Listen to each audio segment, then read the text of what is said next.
Wade, who is just joining us. There we go. Good morning, Wade, or afternoon. Uh, good morning to you, Glenn. Good evening for me. It's a beautiful summer's day here in Sydney, a little bit of overcloud, and we were talking earlier about how my Christmas was in on the beach, and yours was shoveling 30 centimeters of snow. So Yes, we are in different hemispheres, in different climates, in different seasons, aren't we? absolutely. I imagine you're around 25 out and I'm at zero. Well, today is a topic that's really we're both very passionate about, and that is helping businesses grow. I do it from a different perspective from you. I do it by getting their business to grow by referral. Tell the listeners a little bit more about how you work with a business. Sure. In particular, I like to work with the professional services group. Those are consultants, attorneys, CPAs, those folks who start by themselves and they have a little trouble replicating themselves to grow.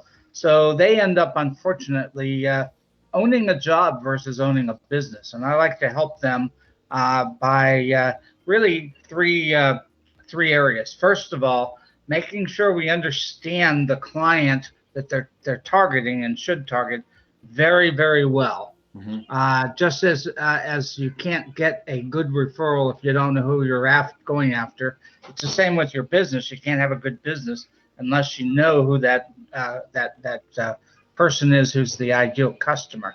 Second thing we look at is we're really looking at the value that you offer. What's unique about your service or product that you offer?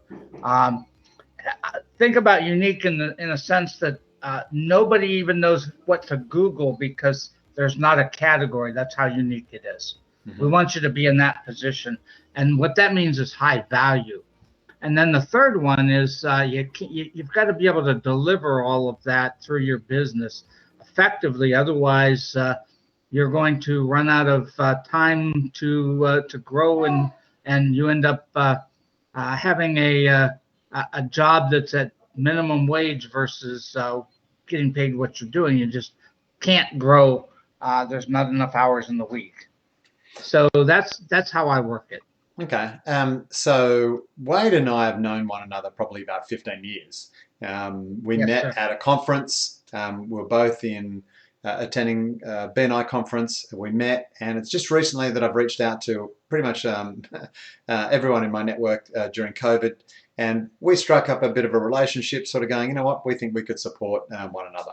Today's topics really is how can you increase sales and work less, all right? Which is something that a lot of you might be thinking of this time of year when you reflect.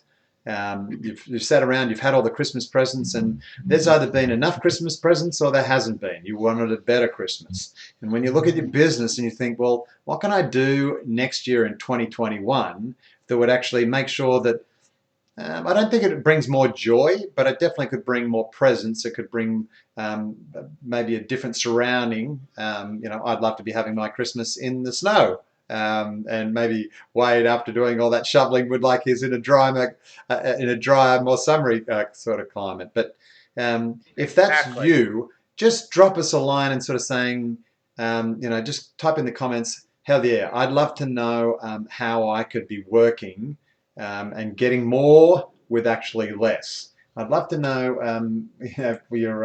what you're thinking there. I'm just going to turn to uh, my Facebook so I can see your comments. Um, and Dean, thanks very much for liking the post. I can see that you're already on with us. That's great. Um, so, um, so how about we get into it? And I guess oops, that's me sharing my screen. I need to go back to Wade again. Um, I'll need to reach out to my consultant and find out how do I actually have three screens, and one where Facebook is so I can see the comments, and two where do I have park the guest Wade. So let me put together a scenario, Wade, and tell me Sure. how we can have more and work less, right? Absolutely. So I've got a client who they sell, they put up networks, and this is where they meet people, right? And they encourage people to bring people to the network. That's where you're going to build your list, all right? They themselves sell three different products. They sell a $25 book. They sell a $75 training, and you can come to that training 4 times a week, all year. And then they sell one-on-one time, $300 as a one-off session.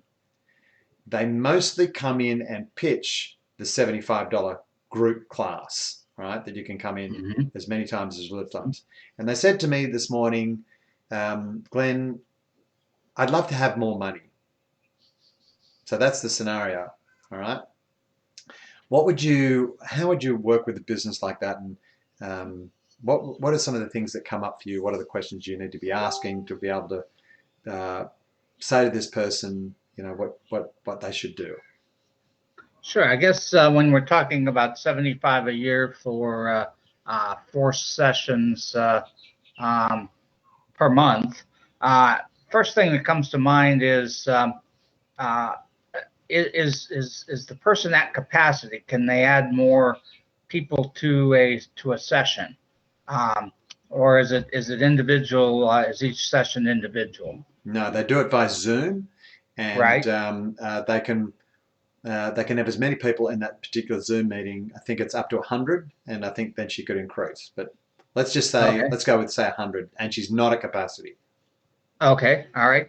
So there's one issue right there is that I call it prospecting. Okay, when you're going out there and getting your message out to people so that they know what you're doing, the first thing you have to do is have that funnel full so you can fill up your capacity. For instance, if she's at 20 per year at $75, then that's what, $3,000, right? So I'm sorry, $1,500. So with that, I mean, there's a whole lot of room to bring more people in so that she's actually not working anymore, but working with more people coming in. So that's one way to go about it. So let me just get this right. Yeah. So instead of having 20 people in a session, she would have 100 people. So obviously Correct. That's $75. That's $7,500 as opposed to 1,500. So that's the first thing. She's still going to work the same amount of sessions, 4 sessions a week, run throughout the entire year. And if there's 20 people on those sessions versus 100 sessions, that's the difference between $1,500 versus $7,500. That's more money. So that's the first point. That's correct. Yep. Yes, absolutely. That's what we're talking about, Glenn. So that's kind of the first thing I would explore. The other thing I would explore is all right, we're doing 4 per week. That's 4 hours per week. So, and there's probably some prep time for that. So give her another hour. So that's 8 hours a week. What's the maximum capacity she wants to work per week? Most of us, 8 hours a week would be a great dream, but if we're looking for more money, we might want to increase that to 16 hours or 32 hours per week. Still not going to break our back. It's not out of the ordinary.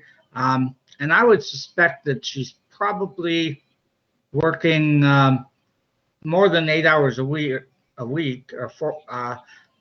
But the work that she's doing, she's not getting paid for. Correct. And I think if you add up the amount of times that she's attending networking events, right? Right. I guess to drive traffic, and she's the host, there's work involved in putting on the event itself, inviting people to that event and making sure that they get a value out of there. And she's just got a particular part where she sells, her $75 course, right? Or offering. Right. Yeah. Right. So, I mean, let's follow that. We have 100 people in 4 sessions a week. And and let's just say we want to double, triple, quadruple that, and we'd have 16 sessions a week. Again, I don't think it would break her from a time perspective.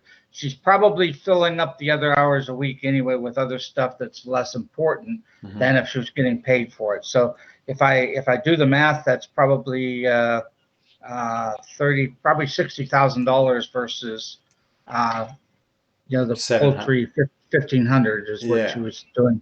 So that's the second strategy. If you've got each of those 4 sessions at capacity, then how about trying that to 16 sessions? So that'd be the second strategy. Correct. Yeah. Okay. Correct. Glenn, and I'm sure you found this too. I find most business, or not most, a lot of business people will be working long hours, but what they're working at is are things that they're not getting paid for. And if you eliminate those, it probably isn't going to affect their business a whole lot anyway. So it's just taking some non-productive time and changing it into productive time. Mm-hmm. Paid time. Because everybody tells you they're busy, right? That doesn't mean that they're being productive. And it's funny, I was just saying that to someone, a client this morning. I can fill up my day. That's no problems. That's the answer when someone asks you, how's things going? You're like, what, I'm busy. But that doesn't mean that I'm profitable. That doesn't mean that we've got sales bursting down the door. So that's the difference. The distinction between being busy and being productive. That's correct. And instead of building it up, if we say, all right, how much money does she want to make?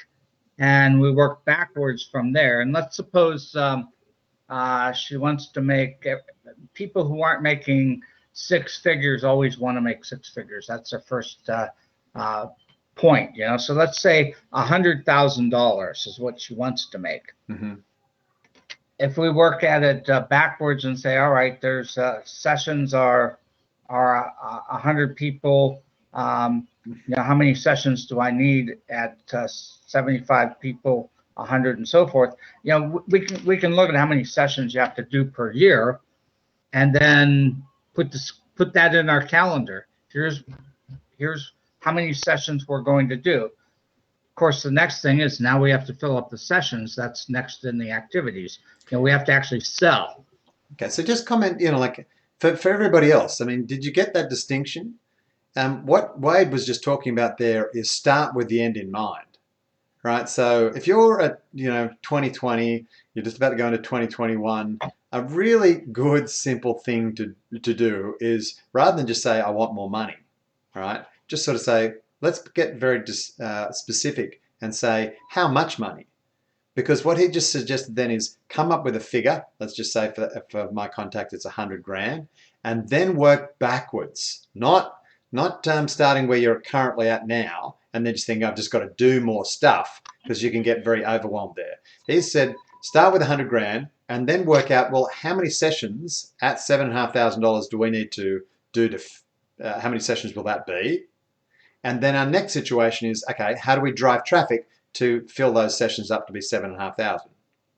All right. Sure. So there's 3 different strategies you're talking about in terms of running. So just give me a reaction, a like or a thumbs up, if that's a really 3 good tips. All right. So hey, okay. So we're seeing the love here. Good one, folks. All right. Thanks very much for that. Okay. So what else you got, Wade? This is great so far. Yeah.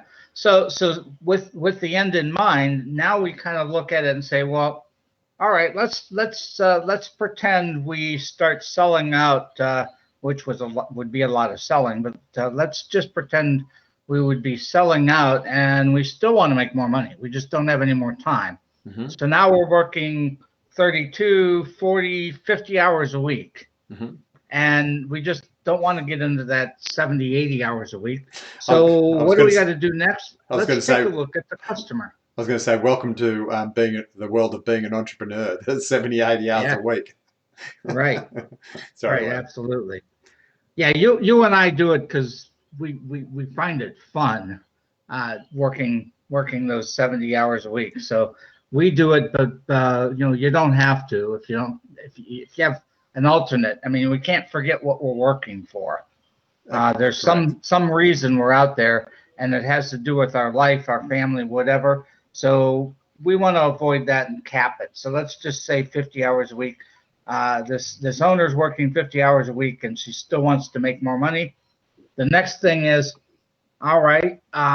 I'm sure that there's people that she's working with who value her services, and maybe there's people who say, "I'd like the 75 a year, but I really want more. I want more of your advice, more of your time, more a different offering." So what we want to look at is those people who maybe they're looking at 300 a year, which is her advanced offering, right? Correct. She offers a $300. That's one-on-one coaching in the area of sales, and it could be up to 4 hours. Yeah. Sure. So let's look at that and say, well, what if we turn that around instead of 3 hours or 4 hours once? What if we turn that into something more recurring, like suppose that was 4 hours a month? Okay, $300 a month, 4 hours a month, or maybe more than that, who knows? But let's look at what that person, what the value they're getting out of it, and make sure that $300 is the right price. They may be getting, let's just suppose if you're getting $150,000, $200,000 of value out of a service. It's not real out of character to say maybe $20,000 is worth paying. That's a 10 times payback.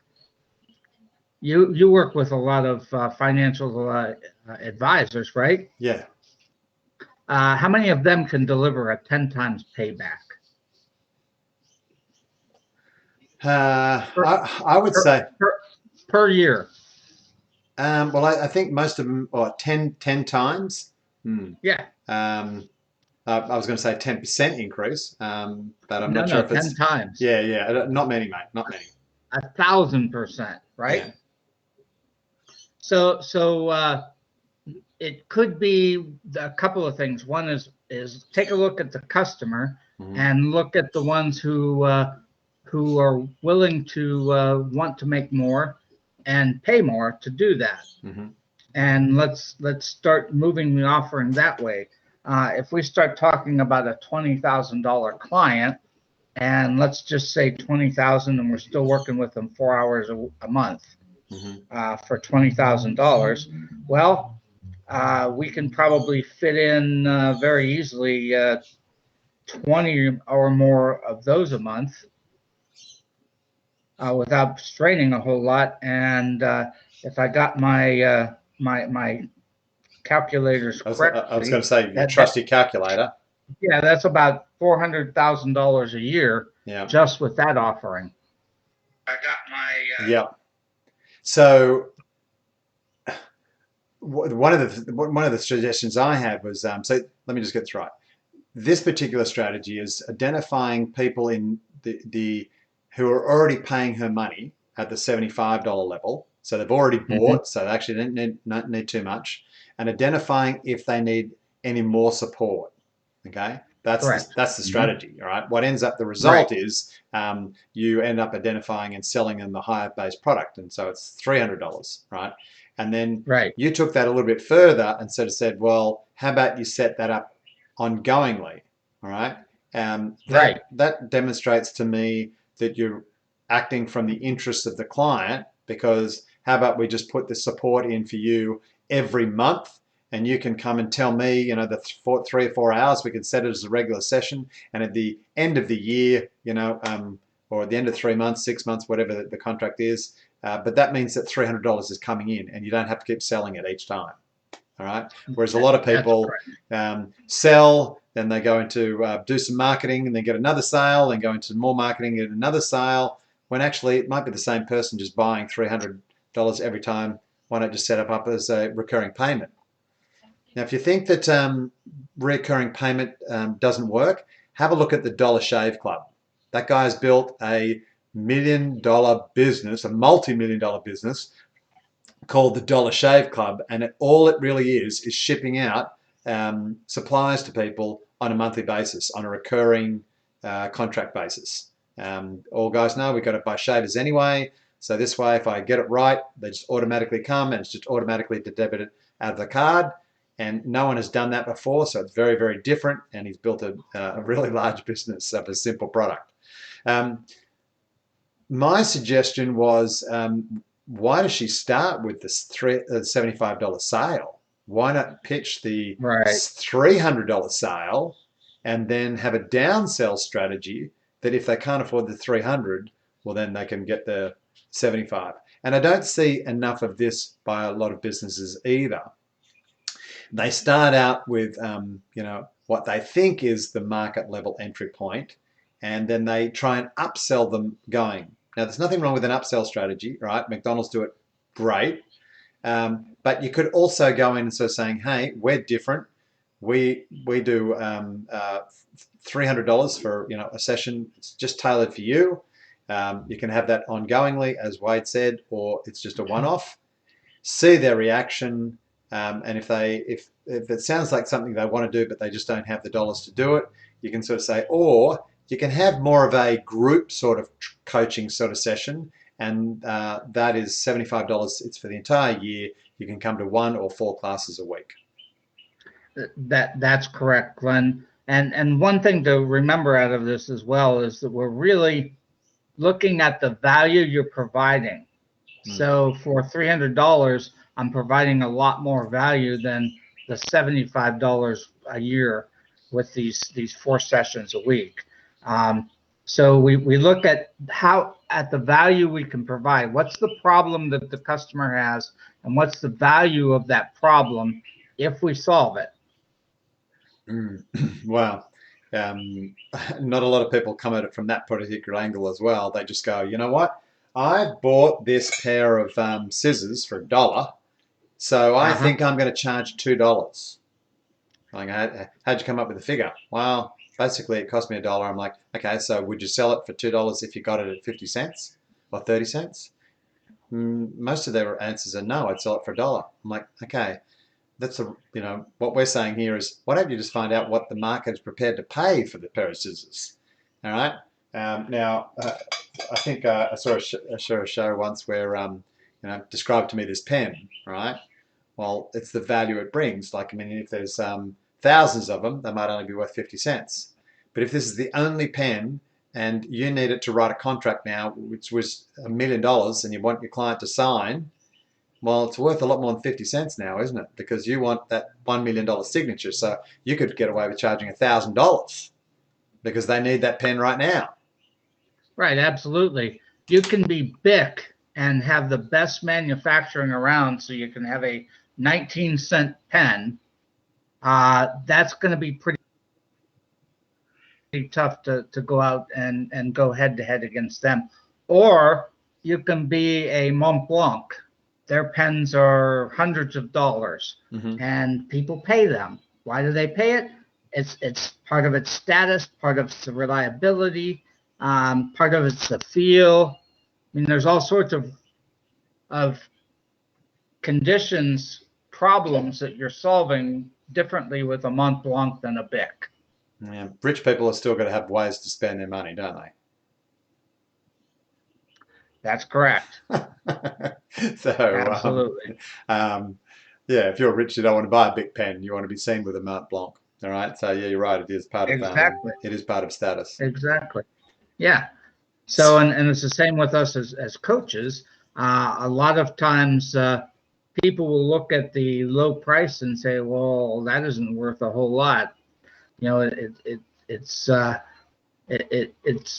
better to come up with a price that matches the value that you're trying to provide versus. And if you look at this, she's the owner here looks like she's sort of stuck on $75 an hour. She'll do $300 for 4 hours. She'll do 4 hourly for $75. Seems like in her mind she's worth $75 an hour. And she's got to break out of that mode and look at what value she's providing. What's Yeah. the value per hour she provides her clients? Yeah. Okay. Okay. Well, look, I just want to welcome Dean to the stream. Thanks very much, Dean, for coming along. Dean's got a question for us. My partner runs an eyelash. I guess it's an eyelash business, and she often working at least 10 to 12 hours per day. Wow. Okay. Mm. Clients come to her and her only and don't want another technician. Well, it's a bit of a different problem, which minimizes growth because there is only her and her only. How could she maximize her revenue apart from selling products and also therefore be able to work less hours? Hmm. Okay, that's a Yeah, good but one. excellent question, and right along the lines of what we're talking about here. Mhm. So obviously she's providing a great service because they want her and nobody else. Yeah. Let me tell you a story. I had a client who was a Finnish carpenter, and Finnish carpenter guys are the ones who do furniture and cabinetry and so forth. But he was very fast, and he could do a whole house. Hmm. And people loved what he did. And he was working 70 hours a week, and he says that's just too much. I said, well, how many weeks are you booked out? And he said 27 weeks. I have enough business for 27 weeks. Wow. I said okay. I said, so when you're looking at your client load, out of the last 20 that you had, how many did you turn away because of price? And he said, I said, how many did you turn away? And he said, three. I said, how many of those were price? None of them were price. Turns out that they didn't have money no matter what it was going to be. And for whatever reason, the other two walked. So 17 people bought at the price he had. He's never had anybody turn him down in price. Hmm. And I said, okay, so let's increase your price and see what happens. The worst that can happen is when you make a quote and say, this is my price. A couple of people are going to say, if a couple, two or three in a row say, oh, that's too much, then you're going to know maybe that was the wrong thing. But I would say, in the case of this young lady, if she increased her price, yeah, she's going to turn people away. But if you look at what she gets for who she's working for, and instead of 10 hours, maybe it's 8 hours or whatever, right? Hmm. She's still going to be making as much money, just not working as hard. So let's just do the math on this one then. All right. Okay. Yeah, So yeah. let's just say she's charging $100, right? And Right, maximum is 10 clients, right? And she's fully booked, right, right? right. So at $100 and she's got 10 clients, she's making $1,000 a day. Okay. Yes. If she raised her prices just by 10%, so that's $110, right? Uh-huh. Um, so if we'd give, so we've got now 100 and, so we'd have, I'm just sort of thinking, how many clients does she need to, okay, service at $1,000? At $100, she needs to service 10 clients, but at $110, she only needs to serve 9 clients, right?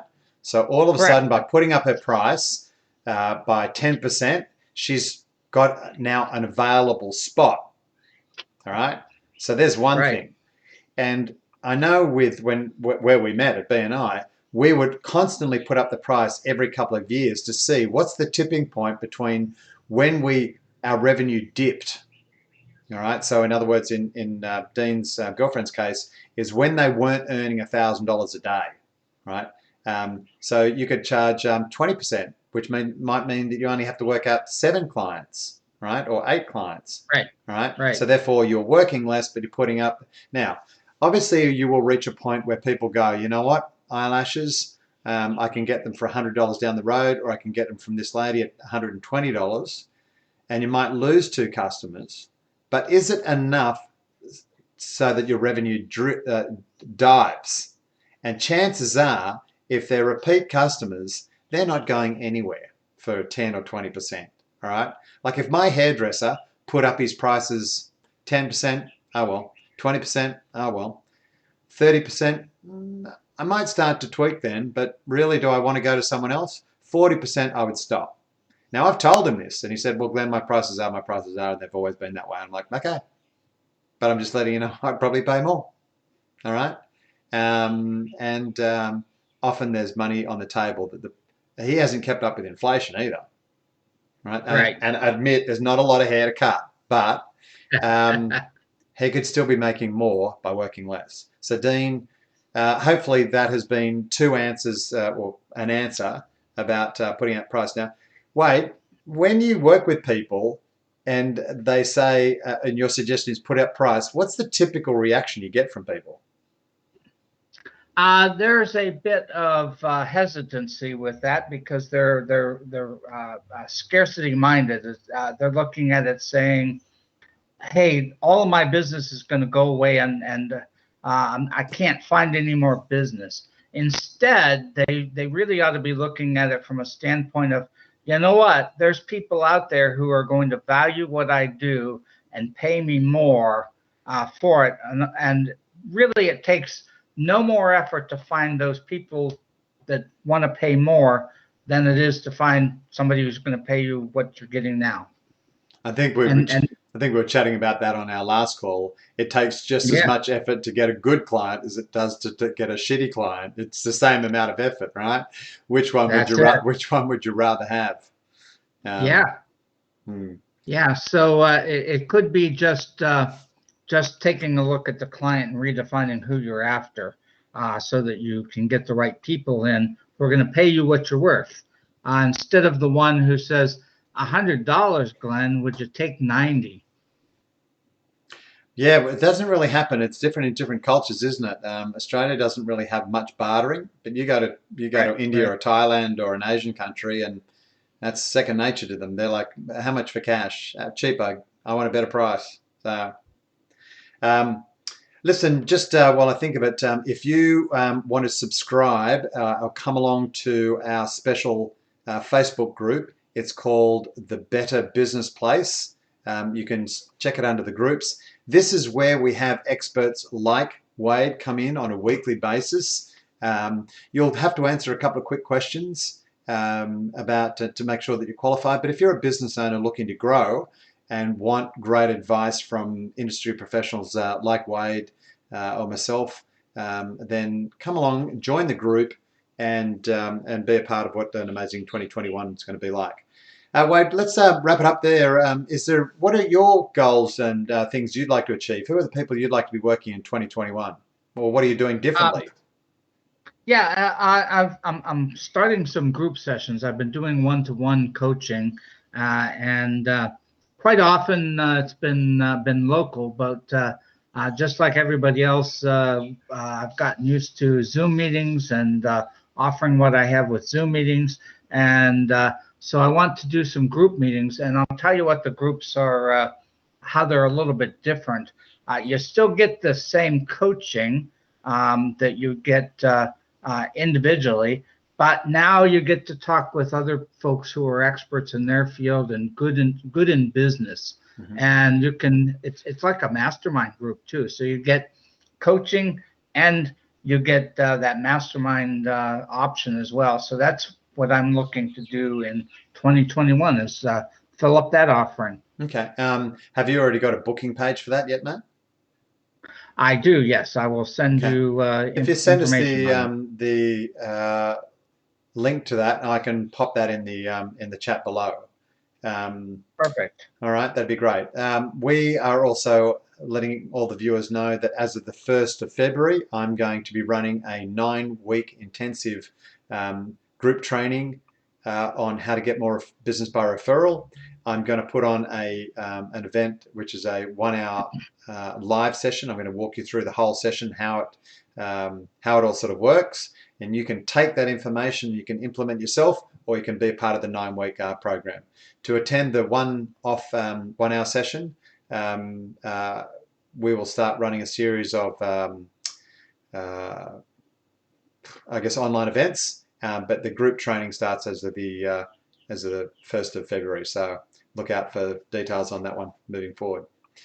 Mate, what a great way to finish off the year with very special guest, Wade.